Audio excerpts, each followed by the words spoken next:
안녕하세요. 세계사 산책 민주주의 이야기 황수경입니다. 우리나라의 GDP 규모는 1조 4천억 달러로 전 세계 11위의 경제 강국으로 부상했지만 실제 국민들이 느끼는 행복지수는 항상 조사 대상 국가들 가운데 중하위권에 머물러 있습니다.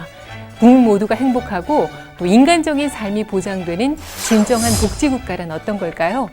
오늘은 전 세계 복지국가의 현 주소를 살펴보고 또 우리가 나아가야 할 복지국가의 미래를 함께 전망해 보겠습니다.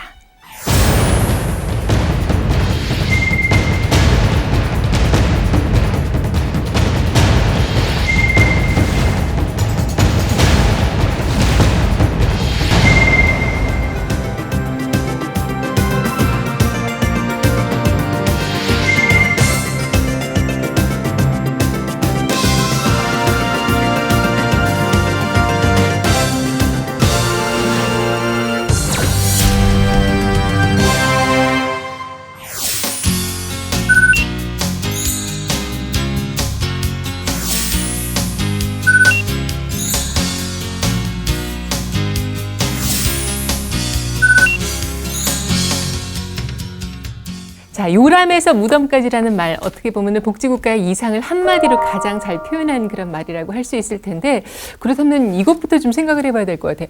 국민들이 어느 정도의 그 생활을 누리고 있으면 복지국가라고 할 수 있는 건지 그 개념부터 한번 정리를 해볼까요? 네, 복지국가의 일반적인 개념은 국민이 인간적인 생활을 영위하도록 하기 위해서 국가가 네. 물질적인 최소한의 급여를 이렇게 보장해주는 그런 제도를 말한다고 하는데, 이렇게 정의를 해보면은 마치 복지라는 것은 국가가 국민들을 위해서 시혜를 베푸는 것 같은 그런 느낌을 주는데, 그리고 네. 우리가 그런 인상을 갖고 있는 게 사실이에요. 그렇지만은 사실은 정반대로 복지라는 것은 국민의 권리입니다.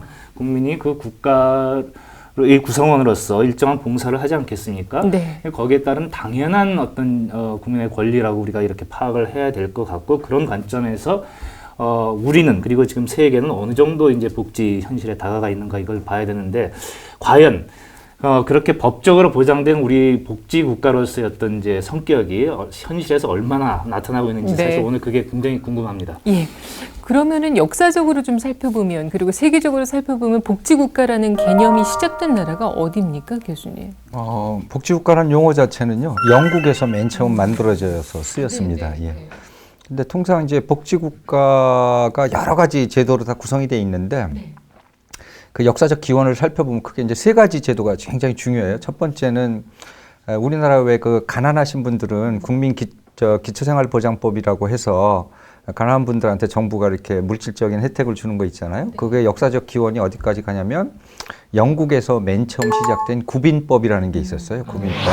그게 유럽으로 다 퍼져갖고 그게 제도가 하나 세팅됐고요. 두 번째는 노인들한테 아무 조건 없이 그냥 노후에 최저 생활을 하라고 수당을 주는 게 있어요. 그것도 영국에서 맨 처음 시작이 됐는데, 그런 수당 제도가 또 유럽과 아시아 각국으로 퍼져서 중요한 제도가 됐고요. 그 다음에 이제 결정적으로 기여를 한 게 독일에서 우리나라에서 국민연금이나 의료보험처럼 강제로 모든 국민들이 보험료를 내고 내가 아프면 병원 가서 치료받고 늙으면 연금 타고 이런 사회보험 제도가 독일에서 1800년도 후반에 처음 만들어졌어요.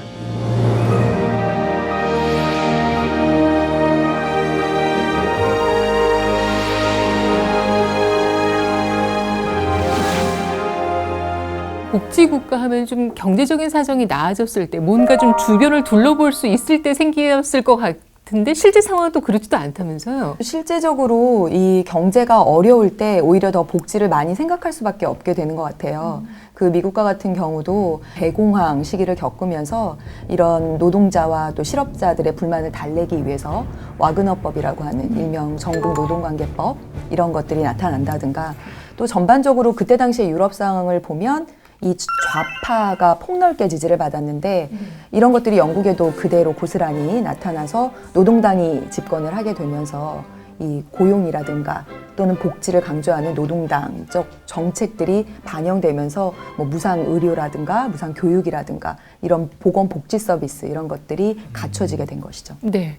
우리가 사실은 그 복지국가 하면 많은 분들의 머릿속에 이미 북유럽의 많은 나라들이 자리 잡고 있을 텐데, 실제 요람에서 무덤까지라는 말이 시작된 거는 영국이라면서요, 교수님. 예, 예. 네. 그 복지국가를 상징하는 여러 가지 말이 있는데 그중에 가장 유명한 말이 아이가 태어나갖고 요람해서 내가 죽어서 무덤까지 정부가 어느 정도 책임을 져준다. 근데 이 말은 맨 처음 사용한 분이요.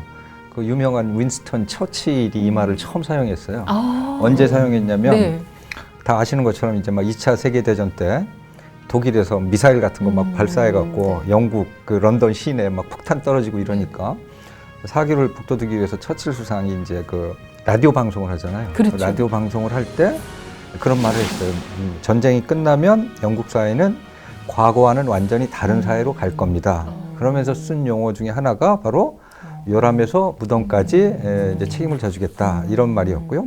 그리고 영국 복지국가가 성립되는데 가장 결정적인 공헌을 한 게 유명한 그 베버리지 보고서라는 게 있습니다. 베버리지가 굉장히 유명한 경제학자였는데요. 영국 사회가 고질적으로 불평등이 심하고 귀족들 따로 나눠져 있고 그래서 이런 사회가 시민들의 인권을 보장하거나 제대로 된 민주주의를 하기 어렵다라는 판단을 하고 영국 사회를 완전히 새로운 시스템으로 개편하자. 라고 해갖고 베버리지라는 유명한 학자한테 우리 영국 사회가 앞으로 어떻게 바뀌었으면 좋을지에 대해서 구상을 좀 해달라 해갖고 낸 게 바로 베버리지 보고서고 그 베버리지 보고서가 나왔을 때 신문의 일면 탑에 베버리지 보고서를 평가할 때 요람에서 무덤까지 복지급여 이렇게 표현을 했어요. 그래서 이제 그 말이 전 세계적으로 유명해진 말이고 복지국가를 상징하는 말이 된 거죠.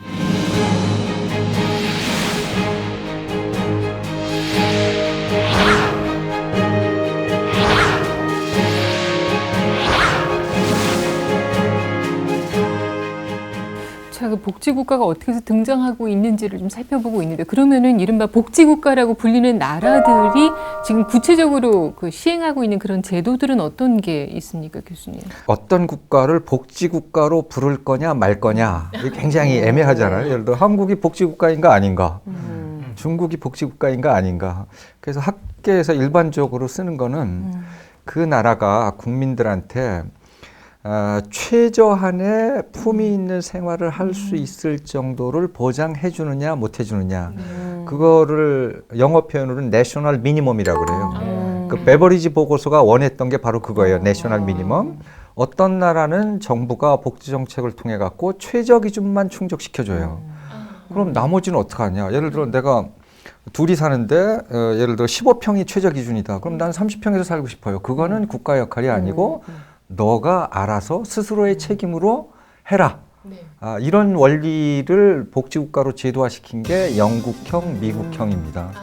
그러니까 최저한은 국가가 보장을 해주되 나머지는 시장 메커니즘에 의해서 본인이 노력해서 해라. 이런 방식의 복지국가가 있고요. 근데 독일이나 스웨덴은 최저 기준 이상의 것도 국가가 어느 정도 제공을 해주는 국가 이렇게 보시면 될 것 같아요. 그러니까 복지국가가 다 똑같은 게 아니고 영국형 복지국가도 있고 북유럽형 복지국가도 있고 독일형 복지국가도 있고 여러 가지 형태가 있는데 다만 본질적인 것은 그 어느 누구도 최저 기준 이하의 삶을 살아서는 안 되고 최저 기준은 국가가 권리로서 보장을 해준다. 그래야지 민주주의가 제대로 작동된다. 이게 이제 기본적인 원리라고 이해를 할 수 있을 것 같습니다. 복지에는 한 크게 세 가지가 있다고 그러더라고요. 공공부조라고 해가지고 아까 말씀하신 것처럼 아주 최저의 생활, 그러니까 가난이라든가 질병이라든가 이런 것 때문에 경제 생활 자체가 안 되는 사람들을 도와주는 기초생활 수급에 관한 이제 그런 제도가 있고, 그다음에 우리가 가장 궁금해하는 국민연금 같은 거예요. 이제 국가와 개인이 같이 이제 그 부금을 부어서 노후라든가 이 질병 이후 또는 그 퇴임 이후를 대비하는 그런 이제 사회보험이 있고, 마지막으로는 이제 그 사회보장이죠. 일종의 그 직업훈련이라든가 금전적이지 않은 그런 이제 서비스를 제공하는 이런 부분이 있는데, 우리가 이 모두가 가장 궁금해하는 건 사실 그런 국민연금 같은 것들, 이것이 지금 현재 이렇게 보장되어 있는 것이 과연 지속 가능성이 있느냐? 이게 뭐 중간에 그치지 않고 또 뭐 계속 이게 이제 자금이 고갈될 거라다는 이야기를 듣고 많이들 좀 불안해 하시는데, 그런 지속 가능성이 어느 정도 있느냐 이게 사실은 핵심인 것 같아요. 그렇죠. 그리고 또 이제 항상 복지 국가 얘기할 때 논의되는 것이 가장 먼저 이제 얘기가 되는 것이 이제 재정 문제, 재정 고갈 문제가 가장 이제 많은 분들이 제일 많이 들으셨던 그런 문제였을 것 같고 말씀하신 대로 지속 가능 여부 이게 뭐 일회성으로 끝나는 것이 아니라 어쨌든 꾸준히 이제 이어져야 한다는 그런 문제가 있는데 실제 복지 국가에서는 이 문제들을 어떻게 해결하고 있는지. 신문이나 방송 보게 되면 예를 들어 국민연금이 뭐 2060년 가면 고갈이 돼서 영원이 됩니다. 네. 그럼 다들 이제 불안해요. 아, 이거 연금 못 받네 하고. 근데 하나 제가 사례를 들어서 말씀드리면 노인분들에게 연금을 주는데요. 우리처럼 이렇게 기금을 많이 쌓아놓고 그 기금에서 연금을 주는 방식이 있고요. 유럽의 대부분의 국가들은 기금이 아예 없어요. 그래서 기금 고갈이란 말을 이해를 못해요. 왜냐하면은 그냥 그 해 걷어갖고 그 해 주는 거거든요. 우리나라 의료보험이 그렇잖아요. 의료보험 기금 없어요. 전 국민한테 의료보험을 보험료를 한 35조 원을 걷어서 그냥 의료비로 쓰면 돼요. 그러니까 그렇게 독일처럼 기금 없이 운영하는 게 좋으냐, 우리나라처럼 기금을 쌓아놓는 게 좋으냐, 찬반 양론이 있습니다. 근데 그러니까 제가 드리고 싶은 말씀은 기금이 고갈 난다고 그래서 복지가 안 되는 경우는 없으니까 걱정하지 마시라. 그거를 이제 하늘이 무너질까봐 동굴에서 사는 그런 걱정하고 똑같다. 이런 말씀을 드리고 싶습니다. 네. 우리가 뭐 재정 문제 해결하려면 항상 이제 같이 동반되는 얘기가 이제 세금 문제인데 또 세금 문제에 대해서는 사실 조금 또 예민해지시잖아요. 네. 이게 데이터가 있는데요. 그 OECD 가입한 나라들 가운데서 국내 총생산 대비해서 사회보장 지출이 평균적으로 21.6%인데 우리나라 복지 지출 비율은 10.4%에 이제 불과해서 복지 수준이 그만큼 낮은 편이라는 거죠. 그런데 이제 복지의 주요 재원이 되는 세금과 관련해서 이 조세 부담률이 평균 OECD가 34.4%인데 가장 많이 낸 나라가 스웨덴이 아니라 덴마크더라고요. 덴마크가 50.9%. 그런데 우리나라는 24.6%. 그러니까 복지 수준도 낮고 세금 부담 역시 지금 낮은 상태다라는 얘기인데 도대체 누구에게 이 세금을 걷어서 어떻게 분배해야 될지에 대해서는 우리 사회에서 아직도 이렇게 합치된 목소리가 안 나오고 있고 아까 말씀하셨다시피 영국에서는 그 옛날에 새로운 이렇게 나라로 바꾸겠다는 합의, 사회적 합의 이런 것들이 나오는데 부럽다는 생각도 들고 그렇습니다. 그 스웨덴도 지금의 어떤 모델을 갖기까지는 굉장히 고민도 많이 했을 것 같아요. 왜 이렇게 북유럽이 복지가 잘 돼 있을까라는 걸 생각을 하고 좀 이렇게 찾아봤더니 특히 이제 그 중에서도 스웨덴을 이야기를 많이 하잖아요. 그 근저에 그 노동자들의 힘, 노조의 힘이 있었더라고요. 우리가 뭐 노조가 무슨 파업 많이 하고 이러면 경제도 불안해지고 그런다고 하지만은 스웨덴도 1920년대 딱 그랬던 모양입니다. 노조가 좀 힘이 세서 파업도 세계에서 가장 많이 일어나는 나라로 이렇게 꼽혔었는데 1938년에 노사의 대타협이 있었답니다. 그래서 노동자들도 양보를 하고 대기업도 이제 양보를 하면서 그 절충점을 찾아가지고 복지를 강화하는 그런 시스템으로 나아갔다고 해요. 그래서 결국 복지라는 것도 그냥 국가가 일방적으로 시혜를 주는 것이 아니라는 이런 관점에서 보면은 국민이 그 권리를 찾는 데 있다. 복지가 얼마나 강화되느냐. 그리고 그 이제 국민들 중에서도 특히 일하는 근로자들의 자기 권리 찾기 이런 측면에서 좀 바라봐야 될 것 같다는 생각이 들었는데 실제로 스웨덴의 복지 현황은 어떻습니까? 스웨덴이 유럽의 완전히 변방이었어요. 네. 스웨덴 국민들이 갖고 문화도 없고 먹을 것도 없고 날씨도 안 좋고 굉장히 열등감이 심했던 민족입니다. 근데 어느 날 갑자기 세계사의 주역이 됐어요. 그게 1950년대, 60년대 들어와서 그렇습니다. 그 전에는 먹고 살 것도 없었어요. 네. 예전에 스웨덴 국민들이 먹고 살았던 게 나무 수출해갖고 그걸로 먹고 살았어요. 진짜 가난했습니다. 근데 이제 스웨덴이 어떻게 그런 세계가 부러워하는 복지국가를 만들었느냐 여러 가지 설명 요인이 있는데 가장 중요한 게 스웨덴의 노동운동을 주도했던 그룹들이 자기들만의 이해관계를 챙기기 위한 노동운동이 아니고 전체 국민들의 이해관계를 대변하는 노동운동을 했어요.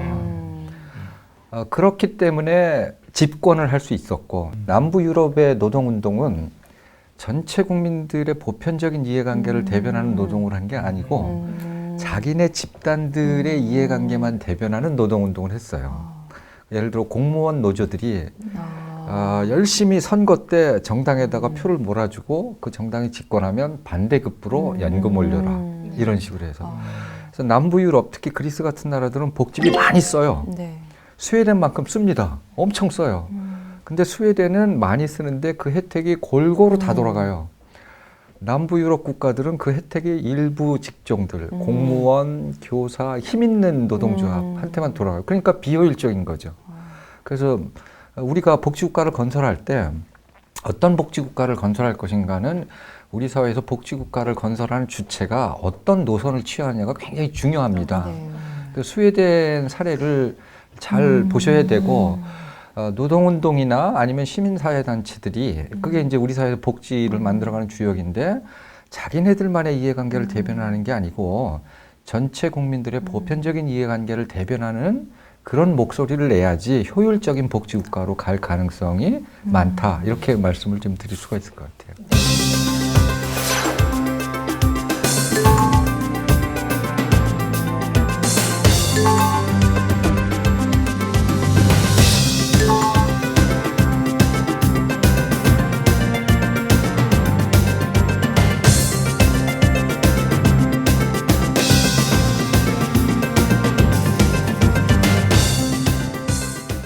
자, 뭐 우리나라는 물론이고 전 세계적으로 이제 고령화, 저출산 문제가 굉장히 심각한데, 그러니까 스웨덴도 마찬가지일 텐데 이 문제를 어떻게 그럼 극복하나요?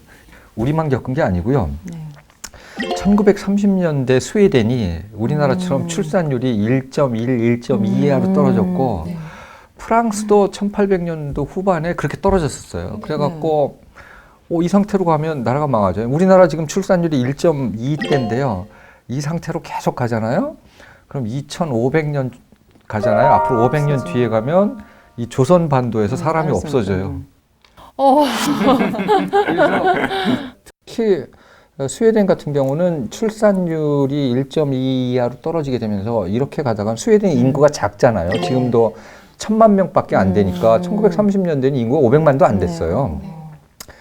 큰일 났네. 그래갖고 그때부터 대대적으로 보육시설 팽창하고 어떻게 아이의 출산율을 높일 것인가 그래갖고 여성들의 노동시장 환경을 개선하고 이런 것들을 대대적으로 시행을 해서 지금은 출산율이 1.8까지 올라갔어요. 유럽 수준에서 보면 평균 이상이에요. 프랑스도 지금 2.1대로 올라갔습니다. 대표적인 저출산 국가였는데 노동시장 정책이나 복지정책을 통해서 대대적인 혁신을 했기 때문에 출산율이 그렇게 높아진 겁니다. 그러니까 저출산 문제가 숙명은 아니에요. 정책과 제도를 통해서 얼마든지 고칠 수 있습니다. 예. 영국의 경우는 어떻습니까? 이 영국의 그 복지 제도의 이 흐름을 살펴보면 정말 이렇게 변동이 심했던 것 같아요. 가장 복지 강국이었던 시절이 있고, 그래서 그때 당시에 그 기조를 제1의 길이라고 해서 사회민주주의, 복지와 형평을 강조했던 시기가 있었는데, 1970년대 오면서 스태그플레이션, 그리고 석유파동, 경제 위기 이런 것들이 겹치게 되면서 영국병, 이른바 복지병 이런 문제들이 제기됐고, 그러면서 신자유주의, 이것을 제2의 길이라고 하거든요. 대처리즘으로 대표되는. 예, 그러면서 성장, 효율 이런 것들을 강조하게 됐는데, 이것들이 또 시간이 흐르니까 빈부격차라고 하는 그런 사회 통합을 저해하는 그런 문제들 이런 것들을 야기하게 돼서 또 1997년에 전 세계적인 외환위기가 있었잖아요.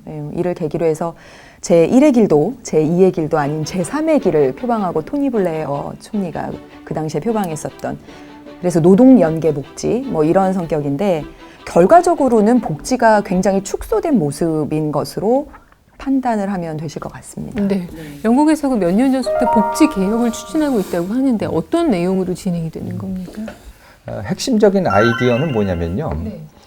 과거에는 내가 살아가면서 이제 어떤 위험에 부딪히면, 예를 들어 내가 직장을 잃었다. 그러면 정부가 실업수당을 주어서 먹고 살게 했잖아요. 그거까지만 했어요, 국가가. 그런데 이런 시스템이 장기화되다 보니까 사람들이 노동시장 안으로 안 들어가요. 그리고 빈곤 문화에 젖어갖고 일을 하려고 하지도 않습니다.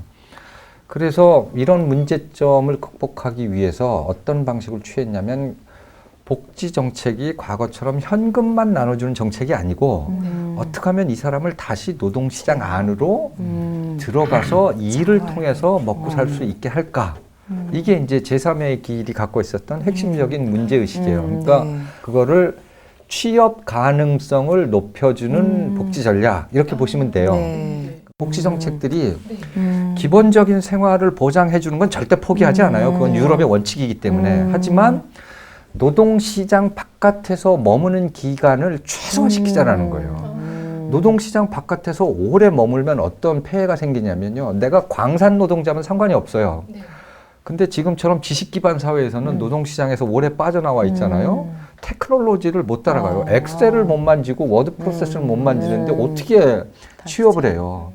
그러니까 노동시장 바깥에서 오래 머무는 게 역작용이 있기 때문에 가능하면 노동시장 안으로 밀어넣는 쪽으로 복지 정책을 재구조화시킨 게 최근의 복지 정책의 흐름이라고 보시면 되고, 이거를 좀 전문적인 용어로 사회투자적 복지 정책 이렇게 부르고, 최근에 모든 국가들이 대부분의 정책 방향이 그쪽으로 이동해 가고 있습니다.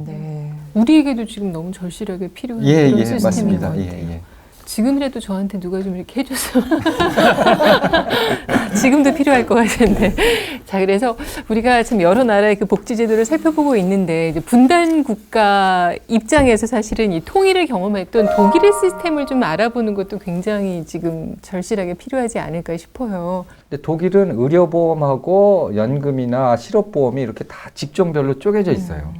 그래서 뭐 생산직 근로자 연금제도, 사무직 근로자 연금제도, 자영업자 연금제도. 그러니까 사회보험이 특징인데 직종별로 다 쪼개져 있고요. 스웨덴은 직종별로 쪼개져 있지 않고 다 하나의 제도로 들어와 있어요. 그게 이제 독일 방식의 특징인데, 경제가 잘 성장이 되고 모든 사람들이 취업을 다 하고 있으면 독일 제도가 굉장히 잘 작동이 되고 잘 움직여요. 그런데 1980년대 이후로 세계 경제가 굉장히 불황으로 가고 성장률이 떨어지고, 그 다음에 사람들이 예전에는 이제 다 육체노동이나 생산직 노동자들이 취업 활동의 대부분을 차지했는데, 점점 기계가 노동을 대체하게 되면서 실업자들이 늘어나고 또 비정규직들이 많이 늘어나고 그래갖고 취업률이 떨어지고, 취업을 해도 비정규직으로 취업을 하게 되거나 이렇게 되면 사회보험료를 낼 수 있는 사람들이 점점 적어져요. 내도 얼마 못 내고요. 우리나라가 이제 그런 상황인데, 그렇게 되면 독일식 사회보험 제도가 잘 작동이 안 돼요. 왜냐하면 보험료를 안 내면 혜택을 못 받으니까 사각지대가 커지게 됩니다. 그래서 최근에 독일에서는 독일식의 사회보험 제도의 방식, 그리고 직종별로 쪼개져 있는 방식이 변화하는 경제사회 구조, 특히 노동시장 구조와 안 맞는다. 그러다 보니까 사각지대가 많아지고 혜택을 못 받는 사람이 많으니까 이걸 어떻게 고쳐야 되는가 지금 열심히 씨름을 하고 있어요. 그러면 이 많은 얘기들을 정말 간략하게 정리하기가 오늘은 참 그 어느 때보다도 참 쉽지 않을 것 같은데, 그래도 지금 우리가 해야 하는 가장 조금 절실한 그런 노력들 뭐가 있을까요? 복지국가라는 것이 우리 민주주의 체계를 잘 작동시키기 위한 필수 조건이다. 이런 관점에서 복지국가를 봐야 되고, 그런 의미에서 복지를 자꾸 낭비니 뭐 비용이니 버려지는 돈이니 이렇게 생각을 하면 안 됩니다. 그래서 우리나라는 앞으로 복지국가로 발전될 가능성이 다른 나라에 비해서 전 세계적으로 볼 때 가장 높아요. 다만 아까 제가 말씀드렸듯이 노동시장 구조를 좀 합리적으로 조정을 하고, 세금 부담하는 거에 대해서 국민들이 인식을 좀 바꿔주고, 정치인들이 복지국가에 대한 인식을 조금만 더 바꿔준다고 하면 우리도 남부럽지 않은 민주주의 사회에 남부럽지 않은 복지국가를 이룰 만한 잠재력을 갖춘 사회다라고 말씀을 드리고 싶습니다. 네, 이 복지제도야말로 자유민주주의가 잘 원활하게 운영되게 하는 그런 근간이 되고 힘이 된다는 그런 교수님의 말씀이 여러분께 큰 메시지로 전해지지 않았을까 싶습니다. 그러고 보면은 민주주의 그리고 복지제도는 따로 떼어 생각할 수 없는 그런 불가분의 관계라는 생각이 드는데요. 요람에서부터 무덤까지 모든 국민이 행복해질 수 있는 그 날을 여러분과 함께 꿈꾸면서 오늘 이 시간은 여기서 인사드리겠습니다. 여러분 고맙습니다.